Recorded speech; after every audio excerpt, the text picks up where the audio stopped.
There are so many things that you can do to elevate your wedding films, whether it's your gimbal movements or drone shots or how you color grade or how you process your audio. But there's one thing that I absolutely enjoy, and that is lighting toasts. And in today's video, I'm gonna break down my process on how I light my toast at my wedding receptions.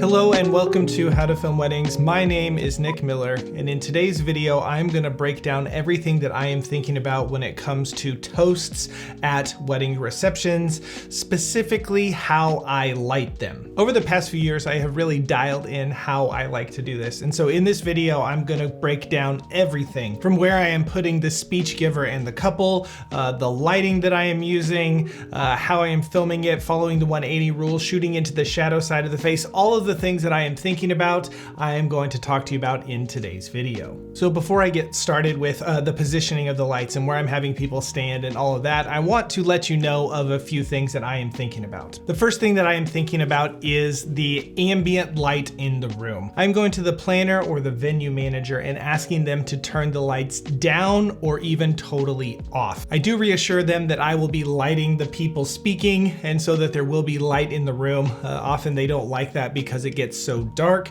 but reassuring them I have brought in my own lights so that they will be lit. The reason that you want to turn down the lights in the room is because it makes your final image of your speech giver look that much better. When they are well lit and everything around them is dark, it just looks really, really nice. Another thing I sometimes do is ask the DJ if it is okay if I turn off any up lighting that might be shining directly behind the person giving a speech. To do toasts like this, you are going to need to bring in your own lighting. I have a link up here of the lights that I am using at wedding receptions. But the idea here is to get the lights as far away as possible while they can still light up your subject. A mic stand can be your best friend. I know I have lit areas where I have the key light and the hair light and everything just looks wonderful, and then the best man or the father of the bride goes rogue and picks up the mic and just starts walking around, and it was all for naught. So a mic stand is going to keep the people speaking in place.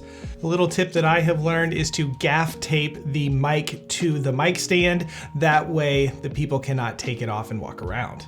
Next, you are going to need to follow the 180 rule. Simple explanation: draw a circle around the area of the reception space where the toasts are going to be happening and draw a line straight through the middle. Have all of your cameras on one side of that line. That will make it so that as the person giving the speech is talking, they will look one way off camera, and then your couple will look the other way off camera, so it looks like they are looking at each other. You don't follow the rule and both people are looking off camera in the same direction, it can be very disorienting. In my How to Film a Ceremony video, I break that down right here, talking all about the 180 rule, so if you'd like more information, you can check that out. Last, shoot into the shadow side of the face. This is going to add some depth and some texture to your subject. If you shoot into the light side of the face, it can look very flat and really washed out. So whenever possible, shoot into the shadow side of the face. Another thing to keep in mind is to pay attention where background people are going to be. I know I have set toasts up before where the bar was right behind the person speaking and there were people working it and you could see them behind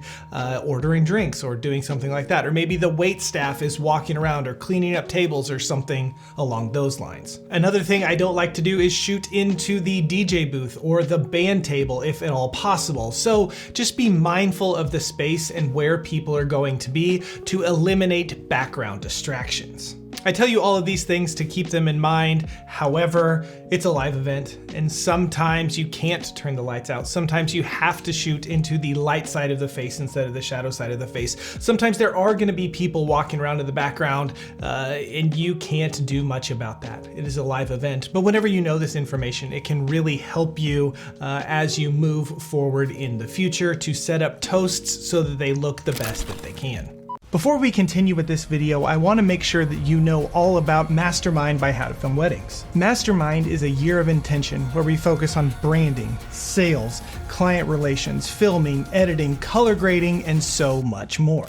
Each week, you'll meet with John and myself and other Mastermind students as we work on your business, not just in it. In addition to the weekly meetings, you'll get one-on-one mentorship calls, film reviews, access to this incredible community, and also hear from some of the most influential filmmakers in the wedding video space. You'll also get a ticket to the Mastermind retreat, where you can get in-person time with all of the people that you have connected with over the year through the program. If you'd like more information about Mastermind and to join the waitlist so you can be the first to apply, head over to howtofilmweddings.com/mastermind. That's howtofilmweddings.com/mastermind. All right, let's get back to the video. Whenever I do toasts, my absolute priority is figuring out where the speeches are going to take place. A few things that I'm keeping in mind. One, I don't want the person speaking's back to be to a lot of the audience. Sometimes it kind of happens whenever you are setting up toasts this way, but I want their back to be to as few people as possible. My next priority is going to be the couple. And often I am actually moving them away from the head table and putting them somewhere else. There's a few reasons for this. Number one, the head table could just be really crowded, or it could be on a stage, or with the priority of my speeches happening in a certain spot, it can have the couple, really turning their necks like this. And that just doesn't look as nice. It doesn't look as good, and it's probably pretty uncomfortable for them, especially if, we're gonna have 20 or 30 or 40 minutes of toasts. So I will often grab a couple of chairs and put it within the reception space, maybe close to some tables, so they can sit down, see the person giving the toast, and enjoy the moment. After I have a good understanding of where I'm going to have the speeches take place and the couple where they are going to be, I am then concerned about where I'm going to place my cameras. For this specific event, there were a bunch of windows that were right behind where I was going to have the speeches take place, and I didn't really want to shoot into the windows just in case there could have been some reflections of the lighting that I was getting ready to set up. So I set my camera directly across from where the speeches were happening on the left side of the head table. And then being in this location with my 70-200, I knew that I could zoom in and have a really nice looking image on screen. So now that I know where my speeches are happening and where my camera is going to be, I then set up my lights. The first was the key light on the speeches, and for this one I put it probably 45-degree angle to the left. The reason that I set it there is that I knew it would light up the left side of their face and cast the shadow on the right side of their face. And then my camera, which is directly over here, is then shooting into the shadow side of the face and causing some nice depth to the image. The next light I set up was the one that was going to shine on the couple as they were sitting there in the reception space. I was actually able to position it directly behind the light that was going to be on the person giving speeches. After we got this light in place, following the 180 rule, we put the couple angle actually right behind the head table, shooting up toward them into the shadow side of their face. The last light I was able to set up was actually a hair light on the person that was speaking. I love a hair light. This light adds some depth to your image, some separation between the person on screen and then the background that is behind them. Here is the final toast footage from the wedding that I shot this past weekend. Again, I had 3 lights, a key light and hair light on the speech giver, a key light on the couple, and then we had 2 cameras, both with 70-200s on them, getting all of the action. Real quick, let me break down the order of priority that I am thinking when I walk into a reception space. Number 1 is going to be the location of the speeches, then is going to be the location of the couple. I follow that up with the placement of my camera, or the camera that is going to be shooting the toasts, then the key light on that toast. Then I'm going to look for the position of the key light on the couple, follow that up with the position of the camera onto the couple, and then a hair light on the speech giver. I am typically bringing 3 or 4 lights to my reception, so I am able to do something like this. But I know that not everyone is able to do that. You might only have 1 light or 2 light, but you can still light your toasts really, really well, even if you only have 1 or 2 lights. So in order to help you light toasts like this, I've actually put together a toast cheat sheet, which you can download in the description below.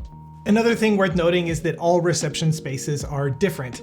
And so what works for one wedding where you have the speeches are in the couple and the lights might work, but for your wedding the next weekend or a month later, that same setup might not work. So knowing and understanding these rules, the 180 rule, the shadow side of the face, where to put your lights, where to put your camera, knowing and understanding that is really going to help you and benefit your films in the long run. So what additional questions do you have about toast lighting? I genuinely love talking about this. So if you didn't understand anything or you need me to go over something else again, please put it in the comments. I would love to get back to you. As we're here on YouTube, do all the YouTubey things. Subscribe to our channel, like this video, share it with someone that you think it will help them.